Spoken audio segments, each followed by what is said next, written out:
Welcome back to the channel, everyone. As you know, I'm always trying to bring you value, and I'm at CRI Summit. As you can see, we're in New Orleans right now, enjoying this beautiful city. Are you getting out and enjoying the city? You know, I prefer the air conditioning. It's a little hot, but we've had some fun.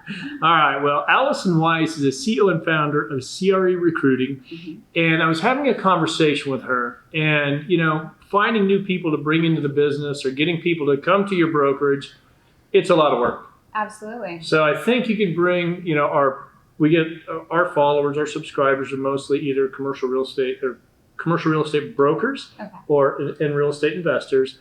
But I think we can bring a lot of value to our commercial real estate brokers today. Awesome. And so recruiting, very hard in commercial real estate. Yeah. Unless you go, I find that when we're recruiting, going out and calling on other companies can be a little daunting in your market because, sometimes the junior will tell the senior, you get a phone call from the senior. It's better to hire somebody like your services to really do that, third party. But, if I'm really out to grow my brokerage right now, let's say I'm a new independent brokerage, I've got 3 or 4 brokers now. What path should I be looking at right now? Absolutely. So first I would say you need to think about what your values are and how to differentiate yourself in the marketplace. There are a lot of big firms out there, and the big firms have a lot of resources. They have big brands, shiny brands that people see on signs, and your brokerage might not have exactly those resources. But you need to think about, what are you trying to create? When you founded that brokerage, you did it for a reason. You had sort of an idea of what you wanted to create in mind. And so often as we're starting brokerages or we're starting companies, we begin with the vision that we have for the future in mind, but sometimes we don't talk about that vision very often. I think when you're trying to recruit someone, maybe from a big firm, maybe from a smaller mid-sized competitor, you need to talk aspirationally about why you started the business, where you'd like to take the business, how this firm will be different from what else is out there. There are a lot of big firms that have big brands, and the quality of the experience as an employee or as a broker at those particular big firms is different based on their senior broker or based on the asset class that they're in or how the market is faring in a particular area. So if you can get really clear about what you're trying to create as an entrepreneur, as a business owner, the environment, the culture, the mentorship, all of these sorts of things are really prominent qualities and things that Generation Z and the generations coming behind are really looking for. So what is your vision as an entrepreneur? What is your mission as a company? What are the values that you not just espouse or put up on the wall, but how do you actually live? How do people within the organization treat each other? That I think is of the utmost importance, and that should be also what they experience when they walk in the front door of your office. You haven't mentioned commissions at all. I have not. And I always felt like, agents, what's the split? And it depends on, who you're talking to, of course. Yeah. But should that be one of the top talking points? Everybody is motivated by different things. Some people are very financially motivated. Other people care more about the experience that they're going to have. They care more that they're a junior broker and they need to learn. And so they want to learn from someone who's really capable. When I'm having a recruiting conversation with someone who is newer to the business, or maybe somebody who's 3 years in, maybe is the second or third in command on a team, who's doing a lion's share of the labor, but is receiving a much smaller share of the commissions because of maybe an onerous junior-senior agreement they're caught in, I like to understand what they're really looking for. What pain points are they experiencing with their current firm? So if somebody says to me, listen, I'm doing all the heavy lifting. My senior broker only ever went out on one sales call with me. Yeah. He's taking 60% of everything that I do. That to me, there's a really compelling conversation to have with that person because he already is dangerous enough on his own. He doesn't need the day-to-day coaching, mentoring, maybe troubleshooting here and there. But for him to be able to keep a higher percentage of his commissions, yes, that's a time where I'll bring out the commission structure and I'll say, you showed me this is your, deal pipeline. This is what you closed last year. This is what you made at your current firm. This is what you would make, assuming that last year is just like this year.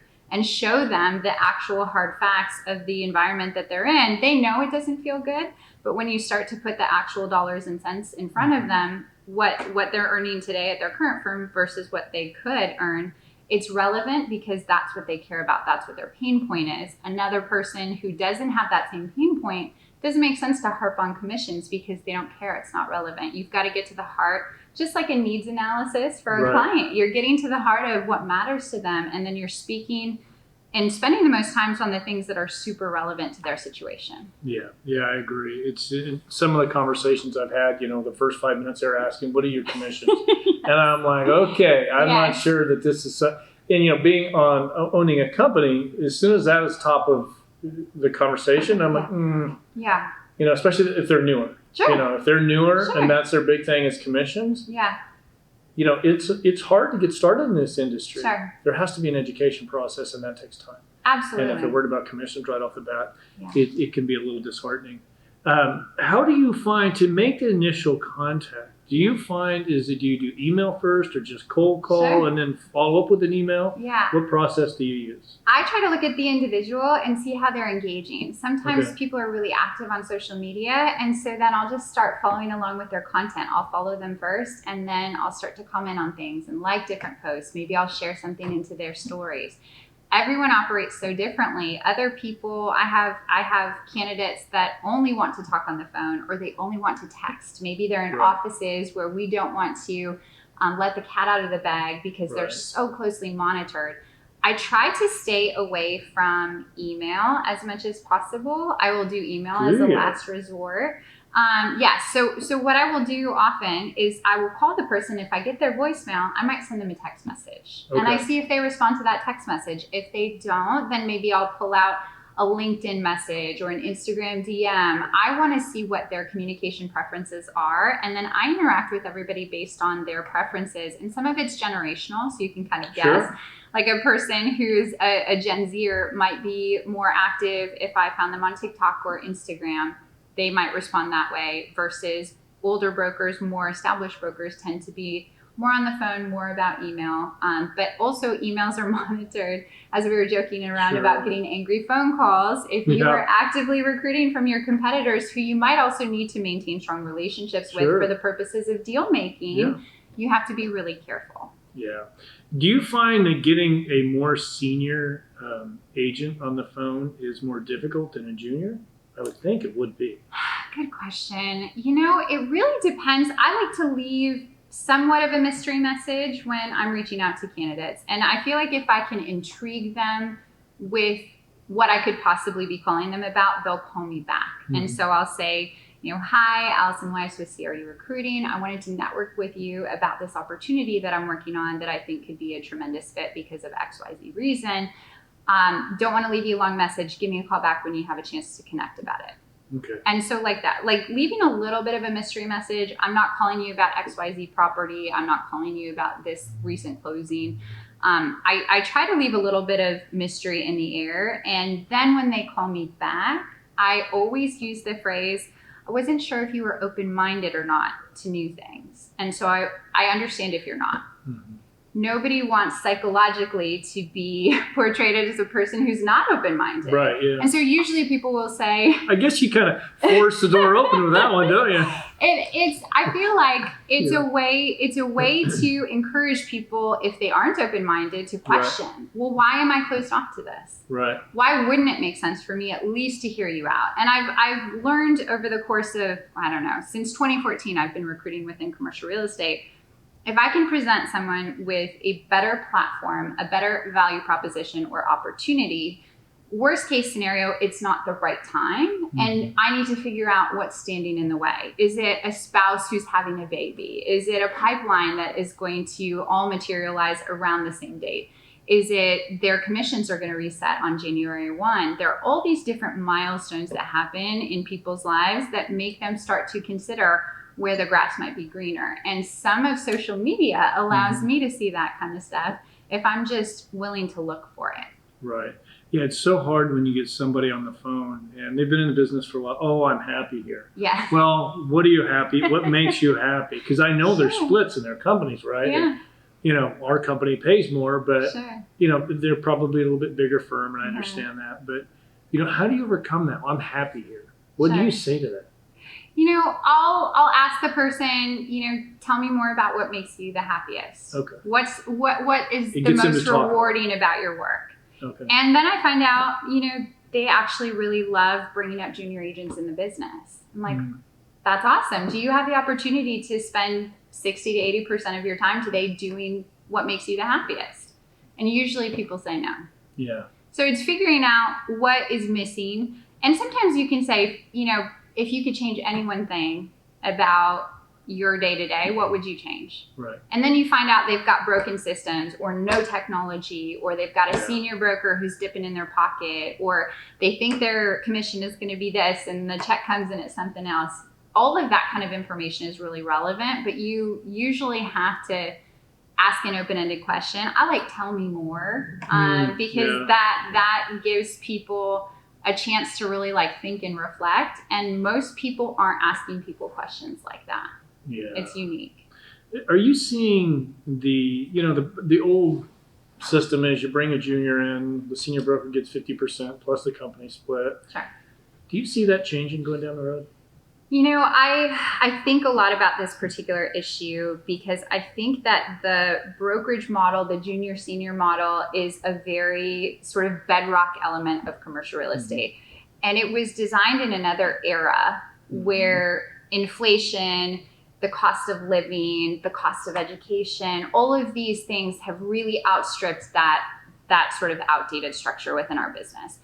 I have seen companies do interesting and creative things where they have done, I don't know that I would call a draw interesting or creative, but I think there are ways to compensate people and put them on deals sooner and start to give them sort of the tasks like social media, like the marketing aspects of a deal, the underwriting, the research, so they can become fluent in the business at the same time as they're earning a little bit of income. I think too, that's part of what has perpetuated how white and male and privileged our business is. Yeah. And so I want to see companies really come together and share best practices around that. There are a couple companies that have programs. Cressa has a program. Some smaller firms do interesting things.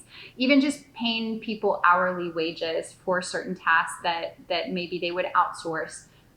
Anything we can do to get people earning money faster in our business is so important because it's expensive. And if you have to get student loans, like I had to get student loans, you only have 6 months before you've got to start paying those bills back, and those bills are pretty big. Oh, I know. I was actually recruiting an agent from a firm, a big firm, and he was on his second deal, and he was excited because after this deal, he will only have $2,000 left to pay off to the company. Yeah. And I'm like, wait, what? Yes. You've done 2 deals, and you're because he's taking a draw. Yeah. And I'm like, that just doesn't seem, there's got to be a better way. And I think we need to get in the mindset of how do I make this worthwhile for everybody? Everybody. Not just the company and the seniors. Yes. And so, lead generation is great, but, having your juniors just focused on that, I think there needs to be an all-encompassing look at, we need to change these platforms and make it better for everybody. I agree. I also think there needs to be an expiration date on those agreements. And a lot of the larger firms will sort of draft these agreements that exist in perpetuity. Mm-hmm. And then the managing partner or broker of that office might not let that junior agent out because they don't want to have that junior agent compete with that senior broker. You don't want to disrupt the revenue that's coming into your office. I've seen clients do shorter term mentorship relationships where maybe it's a deal or it's 4 deals, but at least there's a milestone that this person knows I have the senior broker to help me. The senior broker also is a position at some firms where you have to earn. You have to get to a certain level of production. You have to be aligned with the company's values. You have to do these certain things to even be eligible to have juniors, because I don't know if you've heard this from candidates, but I've heard from candidates, sometimes the things that these junior brokers are assigned to aren't really teaching them things. They're more gophers, grocery getters, dry cleaning. And they're not learning the business. No. They're cold calling. They're not, and this channel actually gets people to contact me and say, I'm with, insert the name of the big firms. Yes. Or a few of them. And they'll say, you know, I was promised training, but I'm Yes. coming onto your channel and I'm learning here. Yeah. But I'm learning how to make cold calls and, you know, that kind of stuff. And I don't know that it's really going to help my career. And so, Well, I mean, it's great that they're turning it onto the channel. I'm very thankful for that. But, yeah. you know, I think as an industry, we need to look inward and say, Yes. listen, if we want to, I mean, because the average age of commercial real estate agent yes. is damn near 60, you know, Yes. it's 50 50s, plus. Yeah, mid-50s, 50s, yeah. damn near 60s. Yeah. And if we don't get the younger generation in and make it more, you know, more of an interesting industry, Yes. you know, it's not going to be good for the future of this Agreed. industry. So, And I don't know about you, but I don't answer my phone the same way I used to. I look at it and I look at the phone number, and Yeah. sometimes I Google the phone number and I'm like, do I even want to answer this? Or I send it right to voicemail and I listen to the message if I get a message. If I don't, I Google the phone number. Right. So maybe cold calling and all the time our industry spends on cold calling could be better spent in developing a personal brand and Yeah. social media awareness and knowledge and skills. I don't think that cold calling is going to be where most people get their business 5 or 10 years from now. I think the Yeah. people who are still teaching that and relying on that for a source of income are going to be sorely disappointed when a lot of the more senior people, the owners, the landlords that are in their 50s start to retire.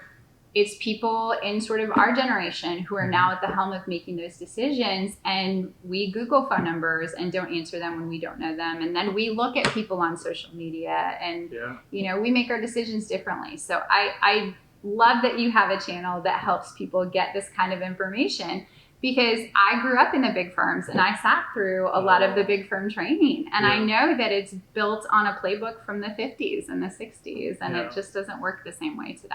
Yeah. Yeah. I think as we, you know, the industry is evolving thanks to like CREA Summit and Ken Ashley coming up with this idea. And I really think this is going to make this industry, you know, jump leaps and bounds over the years. It's going to make it grow a lot faster. But, well, Allison, thank you for coming on. My pleasure. Anytime. Yeah, it was really fun for me. Very insightful. And for those of you watching, thank you for tuning in today. And if you haven't done so, make sure you subscribe. I'm going to put Allison's contact information down below. So if you have any questions or you're looking for a good recruiter, you can reach out to her directly. Thanks so much, Joe.